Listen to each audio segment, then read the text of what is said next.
G'day and welcome to another episode of Pellowe Talk. I've been watching a video on Vimeo recently. It's a pay-per-view, cost $1.66 Australian, and I really want to share it with you because it's absolutely worth watching. It's the truth about what's going on in Gaza. Let's have a look at the trailer real quick, and then I'm going to be joined by the director and producer who can tell us a little bit more.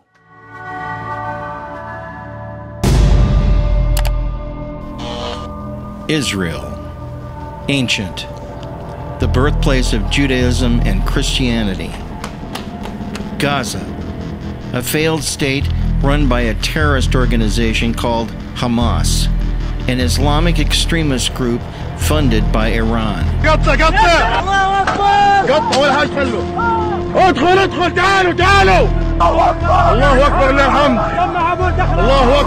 What about the Palestinians? In 2005, Israel kicked out its own people to give them Gaza. Instead of peace, they got war. The issues are complex, but you won't believe what Hamas is really doing to its own people until you watch The Truth About Gaza, now playing on Vimeo. A 20-minute short film by Richard Shaw. They targeted a school bus. They targeted a yellow school bus. We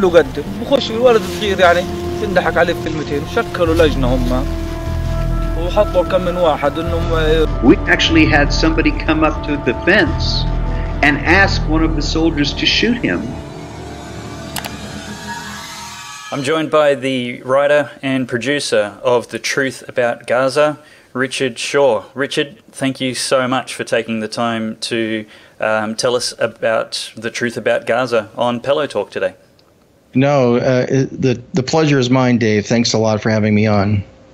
Now, I have watched the full 20 minutes a couple of times, once just for the pleasure and information of it, and once going through taking careful notes of some of the facts that were shared on the video. And it's actually a good exercise doing the second, because you move quite rapidly through I guess the facts that are being shared. It's only 20 minutes long, but it's absolutely full of details, and you've got some really expert witnesses to what's going on there. Just pulling out something straight away that was actually highlighted in the trailer, your interview with Dan Gordon. He talks about people asking the Israeli soldiers to shoot them from Hamas. I mean, tell me more about that. That sounds incredible. Surely not. Well, Dan and I have known each other for many years, and he's a screenplay writer out here in Hollywood, and also is a captain in the IDF in Israel. Has dual citizenship and can read Hebrew, which is very, very handy for me because we've worked on another project together about the Torah codes. So Dan and I get along really great, and he told me he was going to be at the Gaza fence to help Israel.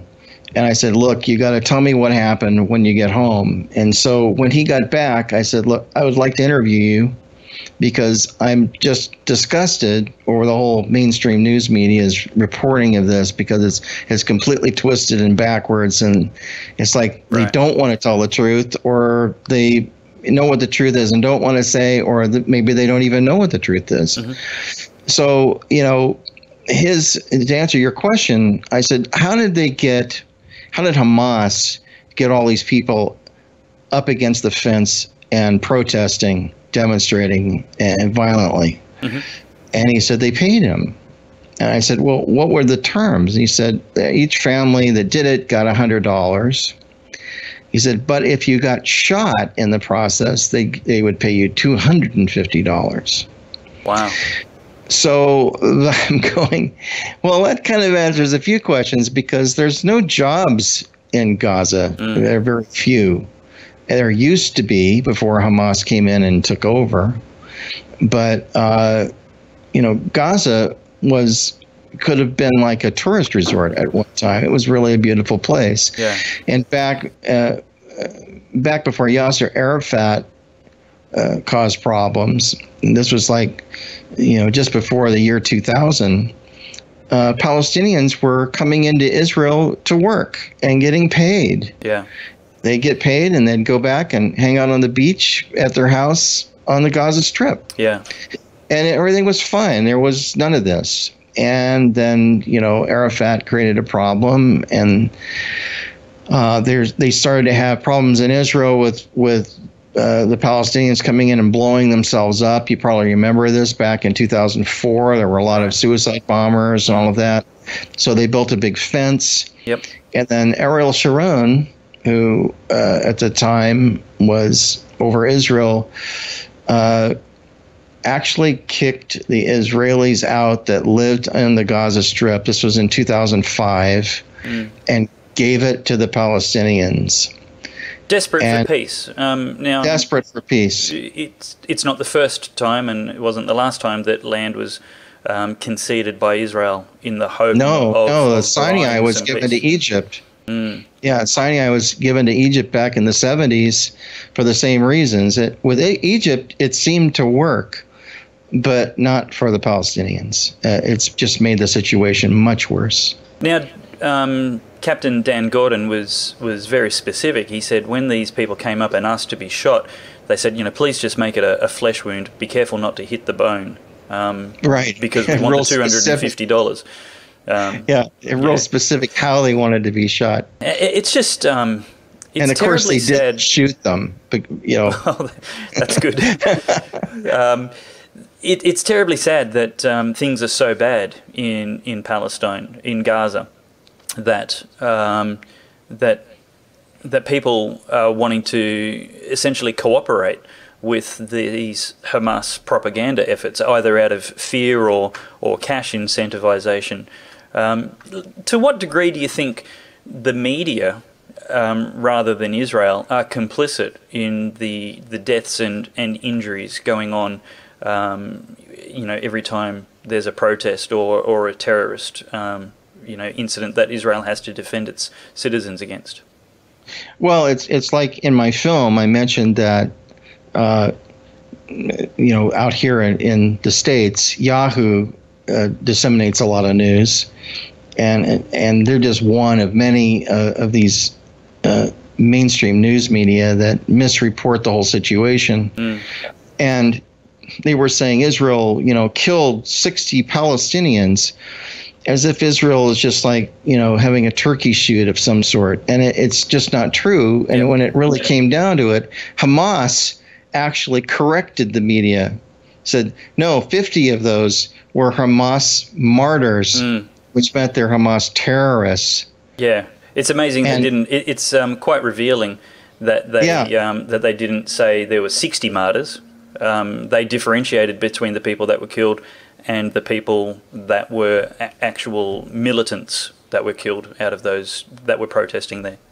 That's right. And Israel has really advanced equipment. I mean, they have video equipment where they can monitor who's getting shot, and they can compare it back at the base with who these people are, facial recognition or whatever they're using to tell who these guys are. And these guys were like known terrorists that got shot. And then Hamas comes out and mourns the death of, I think it was 51 martyrs.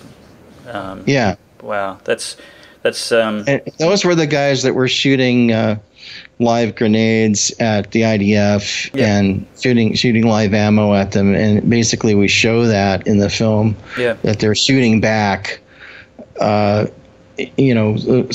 Israeli soldiers could have gotten killed by this for no reason. And they were all trying to take down the fence that was basically protecting Israel and the people that live on the border in Israel peacefully. The fence is the only thing that's keeping all those people out. And while they're doing that, they're tunneling under the fence and spending millions of dollars building these tunnels, and then the IDF has to go in and blow up the tunnels. I mean, that goes on all the time too. Right. And then after I made the film, I've lost track at how many rockets have been fired, but it probably in excess of 200 rockets have been fired at Israel since I did the film. Wow. Now, Do you have any souvenirs from your trip into Israel and the Gaza area? Well, actually, I do. I've got a piece of a Hamas rocket here that I can show you. You can kind of see like this part of it. I mean, it's a piece of shrapnel. Wow. What happens to these? You can see, can see the metal is pretty thick, but you can see like right there, there's like a threaded area, which means this was a piece of pipe at one time. Wow. Threaded so they could cap the end of it, and most of this pipe was donated by Israel for them to use for irrigation, basically to grow crops. Wow. And they've taken it and made it into a bomb, essentially. So and Israel the same thing donates irrigation pipe to help the Palestinians, the Arabs. Well, they in did the at one Gaza time. area. Yep. They did at one time. They also And it's turned into weapons against them. yeah, and they can't power Gaza adequately, so Israel sends them power as well as natural gas. And what does Hamas do? They gave the order to bomb the gas and electrical lines going in. But they did that themselves. Israel didn't bomb their own lines going in there. Hamas did that to make them look like they were suffering because of Israel. They did it to themselves. They do all of these things to create PR, essentially. That's what they do it for. And the gullible lemmings in the West eat the propaganda. Just eat it up that Israel is evil and, deliberately targets Palestinian children.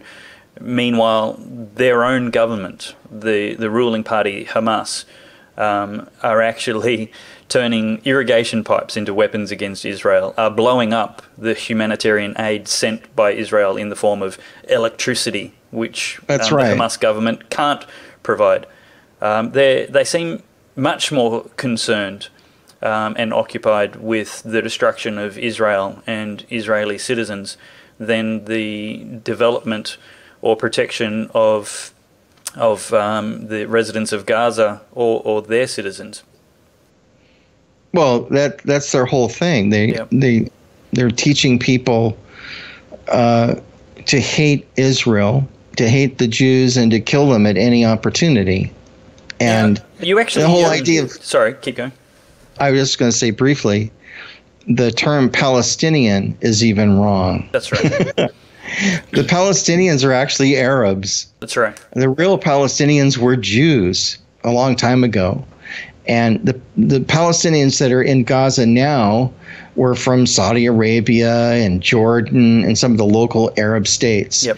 And they ended up getting this. So even their way that they call themselves Palestinians is wrong. Yep. Because they're really not. They're all Arabs that hate the Jews. It's a region, not a race.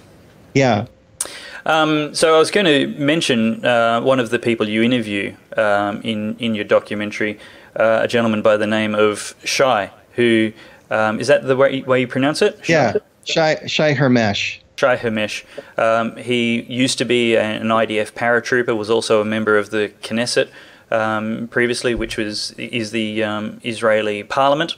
And he was talking about the friendship and the open border that used to exist between Gaza and Israel, where the residents of Gaza, now called Palestinians, used to be able to have jobs in Israel and be paid like anybody else in Israel and be self-sufficient, and used to come into Israel to work for the day and then go home to Gaza every night. That's right. Then this fence had to be built, which Hamas, it served their propaganda purposes to call it an apartheid fence, but everything changed. Tell some more about that. Well, there was a friend of his that I guess had worked for the same company that Shai had worked for, and he was a Palestinian and couldn't get to the bank in Israel to get his shekels out. Mm-hmm. And I forget how much it was. It might have been something like 15,000 shekels. I have to look on the film again, but I think that's what it was. And he needed it. So Shai went to the bank with this guy's permission, pulled out his money in cash, and drove to the border, and the guy met him there and gave him his money. And we don't know if this man has made any substantial monies since then. Because a lot of the people in Gaza were hired, thousands of them, to build tunnels. Wow. That's how they, but they didn't want to do that. They were growing crops and doing stuff like that before Hamas came in. And Hamas kind of tricked everybody. They came in as this real religious group. They were going to make things really great. And, the Palestinian Authority tended to be corrupt. And the people thought, well, maybe Hamas is a good idea. They didn't realize they were a terrorist org. And then they just started treating the Palestinians terribly. So these people have suffered from the Hamas horrendously. Right. And, if you didn't do what Hamas said, they'd put a bag over your head and kick you off a 3-story building. I've heard of things like that happening. Wow. And I was at, you might have noticed a quick handshake with me and Mike Huckabee in the film. Mike Huckabee is a real, actually. Yeah, he's a real pro-Israel politician, good guy. Now that I've met him and talked with him, I like Mike. He was, we met at the Tel Nof Air Force Base, and we were both invited into a kind of a briefing room where they were showing us essentially camera shots through the drones and stuff that were filming Gaza when they were shooting rockets at them. Now, there was a big war between Hamas and Israel in 2014, and this was after that. I remember that. So they were showing me this footage, and Mike Huckabee was there too, and they were showing how Hamas would make the women and children stand on the roof of these buildings that Israel wanted to bomb, because inside of those buildings were full of rockets. Right. That they were shooting at Israel. And this was after Israel had notified everybody in the area where they would be targeting, because they had discovered the military value of it, that it was a repository for weapons and things. And so rather than evacuating people who had been notified to evacuate, Hamas gathered women and children there as human shields for their military assets. They make it a practice of doing that. And so, as far as Israel bombing rocket bases in Gaza that Hamas builds, they do robocalls to all the people in the area, warning them that they're coming in to blow something up and to leave the area, or they drop leaflets, or, Israel does everything they can do to warn people, regular citizens, to get the heck out of Dodge while they go in there and clean house. Yeah. So, I've never seen anybody take this much time and care, right. No, even the United States. I think we would just go in and just wipe them out. Yeah, I mean, really, it's war. Yeah. So, but Israel is very, very careful about these things. But yet they can't let this go on. They have to punish them when they kill people on the border, Israelis. They have to respond to that. That's right. And the recent protests, which your documentary is all about, in particular, The Truth About Gaza, shows that there were 40,000, Palestinians that were gathered there on the border with, the media reported about 2,000 soldiers to try and stop them infiltrating. And the reason it was incredibly important to defend the security and integrity of that border was because of the large number of terrorist, well-armed militants that were in that crowd, who, if they gained access to Israel, would target the agricultural areas, the farmers, and wreak huge damage. They were there using military tactics and military weapons, like burning of rubber tires to create a smoke screen, which as Dan said in the movie, is a legitimate military tactic. It's not the tactic of a peaceful protester. Right. And he was talking about all the weapons that they had there, automatic weapons, grenade launchers, pipe bombs, and these incendiary kites. And it's remarkable that the footage of the kites shows the swastika adorning them. But these incendiary kites basically have fire bombs on them. So when they hit a person, that person burns, presumably to death, but they were frequently landing in fields and destroying crops and so forth.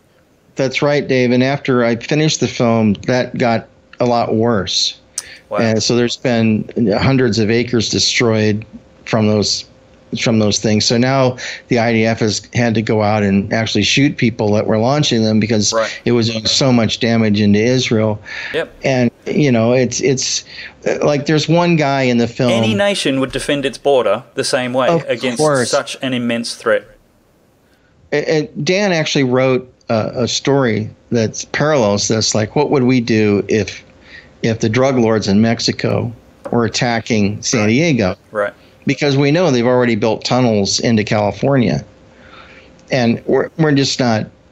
I don't see us as thoroughly equipped as Israel is to deal with something like that. Because Israel, in seconds can be there with a response. I don't know if we would be that quick. Well, if it actually Israel's happened. got a much smaller area to cover. That's true, but they can be there like in 45 seconds. That's amazing. With a missile. It's really like amazing.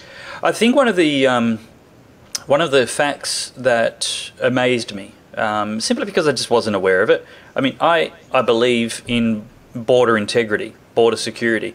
Australia is surrounded by oceans. Our borders are a lot harder to penetrate, but we still have intense border security, even if not only for the security reasons, but even just for biosecurity.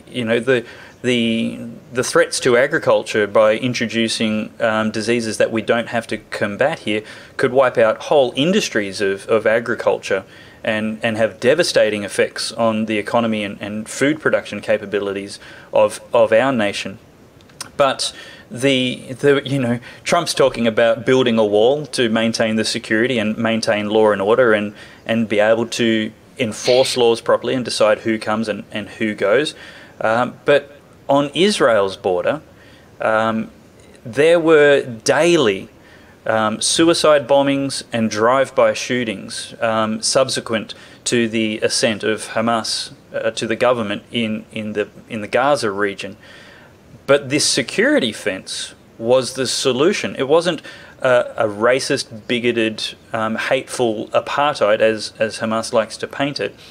It actually had the effect of reducing, and this is the interesting fact that I got, 95% reduction in the suicide bombings and drive-by shootings that innocent Israelis were subjected to. That's right. Previously, remember, talking about Shai, previously Palestinians came and went all the time and had employment previous to the Hamas government. But the Hamas government was bad news not only for the Gazan residents who've now been used as human shields and paid to get shot, but it was really, really bad news for the security of Israeli citizens going about their everyday business. And this fence was the solution. Right. Well, and also Hamas wanted to break down that fence. So, like you were saying earlier, they were burning tires, which is true. But they were also sending in women and children up to the fence because they knew that the IDF wouldn't shoot them. Mm. And so, like there's one Palestinian that actually spoke with the IDF and said, look, that was Hamas. Yeah, they send them up there because they know that the IDF won't shoot a child or a woman, So they send them up front, and then they use that as cover as they're planning, pipe bombs and grenades and shooting at the IDF. Yeah, that's what they do. Yeah. It's remarkable to me that enemies of the West and democratic civilizations have no regard whatsoever for the Geneva Convention. And that's a weakness that's used against us. They exploit our adherence to I guess, humanity and justice and those things. Now, I wouldn't for a second suggest that any nation is perfect and always well behaved, but the fact is that Israel is a nation under attack. Well, it is, and this isn't just Israel. This is a global event that's occurring. I mean, you look at what Merkel has done to Germany, and you look at what's going on in Scandinavia and Sweden, and in France, and how London has been transformed. I mean, this is like something that. This is a globalist thing where they want to create chaos worldwide. I really believe that's what it is. Absolutely. Yeah, one of the goals of Marxism is to destroy nations, and there's no more effective way to do that than to destroy borders. Send a bunch of crazy people who will rape and murder people and instill fear and make everyone really mad, and start people trying to kill each other. I mean, that's what I think they're all trying to do right now. And fortunately, Trump is standing up to that kind of nonsense, but he's about the only one doing that. It's really strange. And you can feel that kind of a darkness, the sense that, there's this creepy thing that is basically inhabiting the earth right now. I mean, every country, you're not sure whether you're really safe or not. If you could go to London and not get attacked, or you go to, and people think that about the U.S. now. And now we're seeing demonstrations with Antifa here in Philadelphia and in Seattle and in other places like that, where in the past that would have been unheard of. They would have just arrested the people right away. Now they encourage it. Yeah. It's like we've got really good laws. Why are they not being enforced against these domestic grassroots terrorists? We have a crazy court system, a crazy bunch of leftist judges, and we've got people who are making decisions that shouldn't be, and no one can contest them. Or they'll tie people up legally, and it's very expensive to go through those kind of legal battles. So, they'll do that to intimidate people as well. Richard, I really appreciate the work you're doing, and I thank you for taking the time to have a chat with me today. It's my pleasure. That's Richard Shaw, and he's the director and producer of The Truth About Gaza, available now on Vimeo for just $1.66 in Australia. And I really encourage you to go and support it. It's a really, really small price to pay, and less than a song on iTunes, and it's a great way to get more facts and see for yourself the whole story, because the mainstream media is only giving us one side of it. You can see Yahoo comes out with a headline, 60 poor people shot by the evil IDF, and maybe a couple of days later they'll come out and correct it with the facts that 51 of those people were actually militant terrorists. But it's really important. So look, the links are beneath this video in the description. Jump onto Vimeo and have a watch of that, and support the good work. Speaking of supporting good work, Pellowe Talk is entirely viewer funded, and it's generous donors, contributing from at least $3 per month, who get to just keep this work coming to you. And there's no paywall on that. So if you feel so inclined, please become a regular contributor. You can also make a one-off donation, or you can jump onto davepellowe.com and buy yourself one of these amazing supporters mugs. They are guaranteed to make you smarter every time you drink from them. So that's it from me, Dave Pellowe, and thanks for watching Pellowe Talk this episode. And please subscribe to the YouTube channel and emails via the website davepellowe.com.